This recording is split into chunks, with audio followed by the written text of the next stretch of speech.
Hello everyone, this is Ritu and welcome to study more knowledge. तो general Hindi हम कर रहे हैं और इसमें हम कर रहे हैं प्रीवियस ईयर क्वेश्चंस को, तो जो कि वेरियस टीचिंग एग्जाम्स में पूछे गए हैं। तो अब आज हम करने वाले हैं जो 2018 में पूछे गए क्वेश्चंस हैं उनको करेंगे, और जो भी टीचिंग एग्ज़ाम आप यहाँ पर देख रहे हैं इन सभी से हम क्वेश्चंस लेंगे जो कि इन एग्ज़ाम्स में पूछे गए हैं, और उसके आधार पर तैयारी करते चलेंगे। एक्सप्लेनेशन के साथ साथ हम सॉल्यूशन देखेंगे। तो आप मुझे सोशल मीडिया पर भी फॉलो कर सकते हैं, फेसबुक पेज है, इंस्टा आईडी और टेलीग्राम चैनल। पीडीएफ के लिए आप ज्वाइन कर सकते हैं। आज जो क्वेश्चन पेपर है हमारा वो है KVS TGT 2018 में जो पेपर हुआ था उसका जनरल हिंदी वाला सेक्शन हम करेंगे। अब क्योंकि ये 2018 से कोई पेपर इसका हुआ नहीं है तो यही है इसका लेटेस्ट पेपर। तो चलिए शुरू करते हैं। पहला क्वेश्चन है आज का, जिन संज्ञा शब्दों से किसी धातु, द्रव या पदार्थ का बोध हो उसे क्या कहते हैं। तो संज्ञा का प्रकार इसमें आपको बताना है ये कौन सी संज्ञा है। तो इसका सही उत्तर होगा हमारा ऑप्शन नंबर सेकंड, ये होगी आपकी द्रव्यवाचक संज्ञा।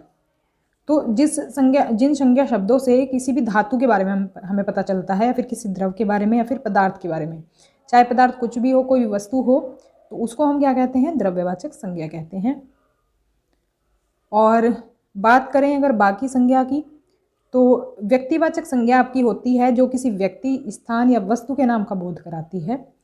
तो आपको इसमें नाम मिलेगा, यह किसी व्यक्ति का, किसी वस्तु का या फिर स्थान का, जैसे कि राम, गंगा, पटना। तो ये आपके क्या हैं, व्यक्तिवाचक संज्ञा हैं।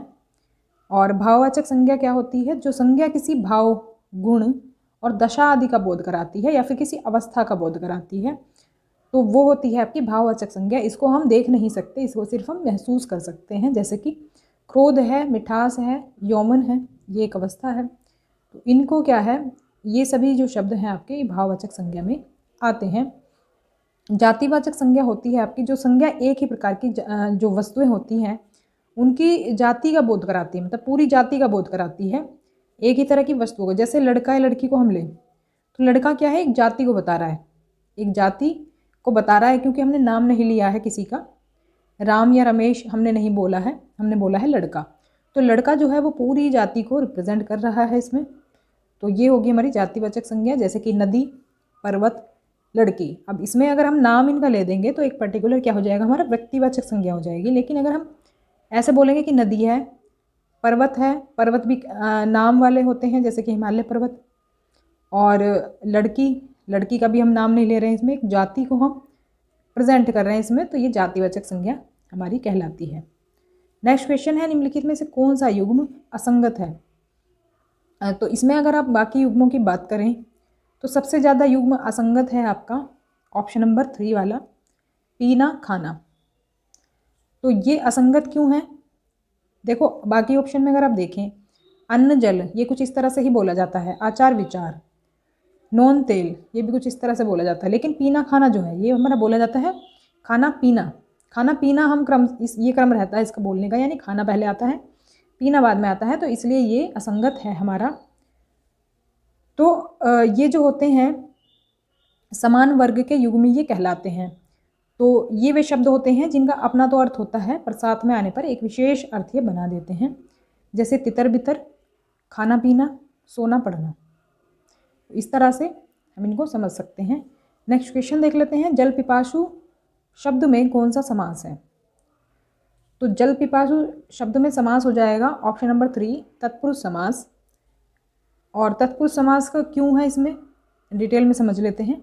जल पिपासु का अगर हम समास विग्रह करें तो क्या होगा, ये होगा जल को पीने की इच्छा रखने वाला, जल को पीने की इच्छा रखने वाला, क्योंकि इसमें विभक्ति आ रही है, को विभक्ति, इसलिए यहाँ पर क्या होगा, तत्पुरुष समास होगा। और उसका भी टाइप है क्या, कर्म तत्पुरुष है, क्योंकि कारक से संबंधित होते हैं तत्पुरुष समास। तो जो भी विभक्ति शब्द आता है उसके आधार पर ये तत्पुरुष समास का भेद हम बताते हैं।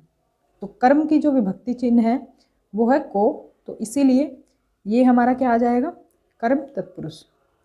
तो इसमें बाकी समास का आप देख सकते हैं। देखो तत्पुरुष का हमने देख लिया है, जिस समास में उत्तर पद प्रधान हो यानी बाद वाला पद, और समास करने के उपरांत विभक्ति चिन्ह का लोप हो जाए, जैसे कि यहाँ पर हो रहा था जल पिपासु में को विभक्ति चिन्ह का क्या हो रहा था, लोप हो रहा था। और इसमें द्विगु समास में देख लेते हैं। तो द्विगु समास होता है जिस समास में पूर्व पद यानी पहला पद जो होता है वो संख्यावाचक होता है। द्वि से भी आप ध्यान रख सकते हैं, द्वि मतलब दो होता है, तो इसमें नाम में इसकी संख्या आ रही है तो इससे भी ध्यान रहेगा। द्वंद्व समास, तो द्वंद्व जिस समास में दोनों पद प्रधान हो और विग्रह करने पर उनके बीच में शब्द आते हैं तथा, या, अथवा, एवं, और। वैसे तो ज़्यादातर आपको और वाले शब्द ही मिलेंगे इसमें। तो द्वंद्व क्यों होता है, द्वंद्व नाम क्यों रखा गया इसका, क्योंकि दोनों इक्वल रहते हैं, शब्द दोनों इक्वल रहते हैं, दोनों में द्वंद्व रहता है, मतलब एक दूसरे से कोई कम नहीं होता, इसलिए इसका नाम रखा गया है द्वंद्व। फिर है बहुब्रीहि समास, जिस समास में दोनों पद प्रधान नहीं होते लेकिन दोनों पद मिलकर के किसी अन्य विशेष अर्थ की ओर संकेत कर रहे होते हैं, तो वो होता है बहुब्रीहि समास। नेक्स्ट क्वेश्चन है, एक तो करेला दूजा नीम चढ़ा। इस लोकोक्ति के सटीक अर्थ को दिए गए विकल्पों में से चयन कीजिए। तो आपने अक्सर सुना होगा ये लोकोक्ति को, कहावत को, कि एक तो करेला और ऊपर से नीम चढ़ा, ये भी बोल देते हैं ऊपर से नीम चढ़ा या फिर दूजे नीम चढ़ा। तो इसका मतलब होता है ऑप्शन नंबर 4, एक साथ, दो या कई दुर्गुणों का होना। देखो करेला जो है एक तरह से हम कड़वे के अर्थ में ले रहे हैं, कड़वा मतलब बुराई होना, बुराई होना। तो यहाँ पर क्या कहा गया है, तो एक साथ दो या कई दुर्गुणों का होना, क्योंकि एक तो वो करेला दूजे नीम चढ़ा, तो दोनों ही कड़वे हो गए ना, तो इसलिए इस तरह का जो कहावत है इसका हम प्रयोग करते हैं। नेक्स्ट है हमारा वाक्यम रसात्मक काव्यम। तो इसका जो अर्थ है, रसात्मक वाक्य ही काव्य है। काव्य लक्षण के विषय में यह किस आचार्य का है कथन, मतलब कथन पूछा है हमसे, किस आचार्य का ये कथन है। तो इसका हमारा सही उत्तर जो होगा वो हो जाएगा option number 3, Vishwanath. Third option इसका सही है। और नेक्स्ट क्वेश्चन देख लेते हैं, निम्नलिखित में से कौन सा शब्द अर्ध तत्सम है।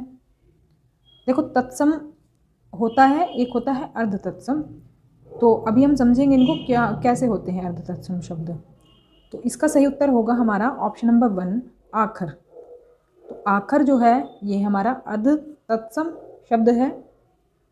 और अर्ध तत्सम की बात करें तो ये वो शब्द होते हैं जो शब्द संस्कृत से थोड़ा परिवर्तित होकर हिंदी में आए हैं, थोड़ा परिवर्तित होकर के हिंदी में जो आए हैं वो होते हैं अर्ध तत्सम। जैसे कि इसका एग्जाम्पल भी आप देख सकते हैं, कितने परिवर्तित हुए हैं, जैसे कार्य से कारज बन गया, धैर्य से धीरज बन गया, तो थोड़ा सा परिवर्तन हमने इसमें कर दिया है। तत्सम होते हैं ऐसे शब्द जो संस्कृत से ज्यों के तो ले लिए गए हैं, संस्कृत में भी ऐसे ही शब्द हैं ये, और हिंदी में भी ऐसे ही प्रयुक्त होते हैं। आम्र, उष्ट्र, ऐश्वर्य, षष्ठी, ये सभी जो हैं हमारे तत्सम शब्द हैं। नेक्स्ट है हमारा, और तद्भव होते हैं ऐसे शब्द जो संस्कृत से हिंदी में आने पर उनका रूप बदल गया है, वो होते हैं हमारे तद्भव शब्द, जैसे कि आग, खीर, छत्र। नेक्स्ट क्वेश्चन देख लेते हैं, निम्नलिखित में से कामायनी का काव्य रूप क्या माना जाता है। देखो केवीएस में एक दो साहित्य के भी प्रश्न इसमें डाल देते हैं। तो कामायनी का काव्य रूप माना जाता है हमारा महाकाव्य। फोर्थ ऑप्शन इसमें सही उत्तर हो जाएगा। तो महाकाव्य क्या होते हैं, महाकाव्य होता है बहुत बड़ा और विस्तृत काव्य ग्रंथ, तो इसलिए यहाँ पर क्या होगा सही विकल्प हमारा महाकाव्य। तो कामायनी को आधुनिक काल के महाकाव्य के रूप में जाना जाता है। और अगर हम बाकी विकल्पों की बात करें, देखो बाकी जो विकल्पों में क्या थे, हमारे खंडकाव्य थे। खंडकाव्य होता है हमारा छोटी कथा पर आधारित काव्य होता है ये। और महाकाव्य तो बहुत बड़ा और विस्तृत काव्य ग्रंथ होता है। और चरित्र काव्य जो होता है, जो कथा चरित्र पर आधारित हो, उसको हम कहते हैं चरित्र काव्य। एकार्थ काव्य होता है, एक प्रबंध काव्य है ये, जो खंड काव्य से बड़ा लेकिन महाकाव्य से छोटा होता है, यानी कि इन दोनों के बीच का होता है ये। ना तो ये मतलब खंड काव्य से तो बड़ा होगा लेकिन महाकाव्य से छोटा होगा, क्योंकि खंड काव्य का जो आकार है वो भी छोटा ही होता है। नेक्स्ट क्वेश्चन देख लेते हैं, तपोवन शब्द में कौन सी संधि है। तो इसका अगर हम सही उत्तर देखें तो ये हो जाएगा ऑप्शन नंबर 1। तपोवन में ये है हमारी विसर्ग संधि। और विसर्ग जो होती है संधि, विसर्ग के बाद स्वर या व्यंजन आने पर जो विकार उत्पन्न होता है वो होती है हमारी विसर्ग संधि। इसकी संधि विच्छेद क्या होगा तपोवन का, तो इसका हो जाएगा तपै वन। संधि विच्छेद इसका कुछ इस तरह से होगा तपै, यहाँ पर विसर्ग लग जाएगा और प्लस लगा करके हम लिख देंगे वन। इस तरह से इसका संधि विच्छेद हो जाएगा। तो इसलिए यहाँ पर क्या है संधि जो है हमारी विसर्ग संधि है। विसर्ग संधि कब होती है? विसर्ग में संधि में यदि विसर्ग से पहले अ हो और बाद में घोष व्यंजन हो तो विसर्ग क्या होता है ओ में बदल जाता है। और इस संधि का नियम दिया हुआ है जो कि हमारी तपोवन में लगी है। तो जैसे कि मनोभाव का क्या होता है मनय भाव, ऐसे ही तपोवन का भी तपैवन बन गया हमारा। ऐसे ही यशोदा का यशय दा बन गया। तो इसी तरह से होता है इनका संधि विच्छेद।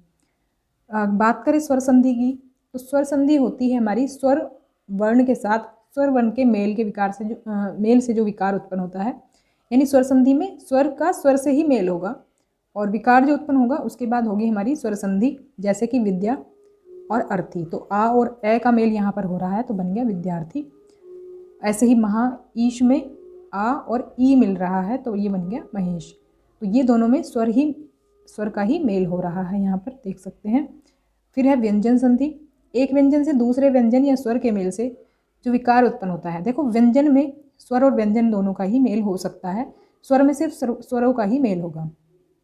तो इसमें देखो अहमकार, ये हो गया अहमकार, अहंकार और उत्लास मिलकर क्या बन गया उल्लास। तो इसमें क्या है व्यंजन संधि है। विसर्ग का एग्जाम्पल हम देख चुके हैं पहले भी, तो आप यहाँ पर देख सकते हैं इसके कुछ एग्जाम्पल और दु और आत्मा दुरात्मा। नेक्स्ट क्वेश्चन है खड़ी बोली हिंदी की किस उपभाषा के अंतर्गत आती है? तो इसका सही उत्तर हमारा होगा पश्चिमी हिंदी। ऑप्शन सेकंड जो है सही उत्तर इसमें हो जाएगा। तो देखो पश्चिमी हिंदी में कौन कौन सी उपभाषाएं आती हैं। पश्चिमी हिंदी में आती है हमारी ब्रजभाषा, खड़ी बोली, ये सभी भाषाएं इसमें पश्चिमी हिंदी में मिलेंगी आपको। और बिहारी की बात करें तो बिहारी में आती है मैथिली, मगही, भोजपुरी। पहाड़ी हिंदी में आती है आपकी कोंकणी और खसबी आती है इसमें। इसके अलावा पूर्वी हिंदी में आती है आपकी अवधी, बघेली और छत्तीसगढ़ी।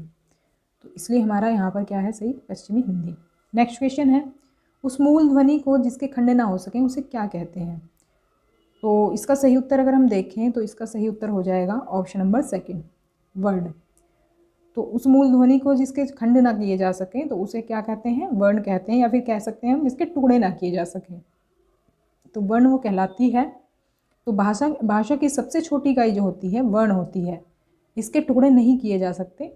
और वर्णों के सार्थक समूह को शब्द कहते हैं, यानी वर्णों से जो मिलकर सार्थक समूह बनता है उसको कहते हैं शब्द। और प्रत्यय की बात करें तो शब्द के उपरांत जिस शब्द का प्रयोग किया जाता है वह प्रत्यय है।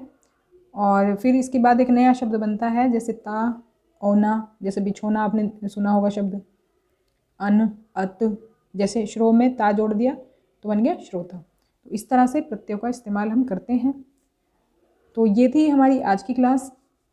वीडियो पसंद आई हो तो लाइक करें, शेयर करें और सब्सक्राइब कर लें चैनल को, जिससे कि आपको आगे के नोटिफिकेशंस भी मिलते रहें। तो डिफरेंट टीचिंग एग्ज़ाम्स के जो भी क्वेश्चन पेपर होंगे वो हम इसी तरह से सॉल्व करेंगे। जो भी ऑप्शन उनके बन सकते हैं उन सभी को सॉल्व करेंगे। और चैनल को सब्सक्राइब ज़रूर करें जिससे आपको अपडेट्स मिलती रहें समय समय पर। तो मिलते हैं हमारे नेक्स्ट क्लास में, तब तक के लिए stay connected and keep watching study more knowledge. Thanks for watching.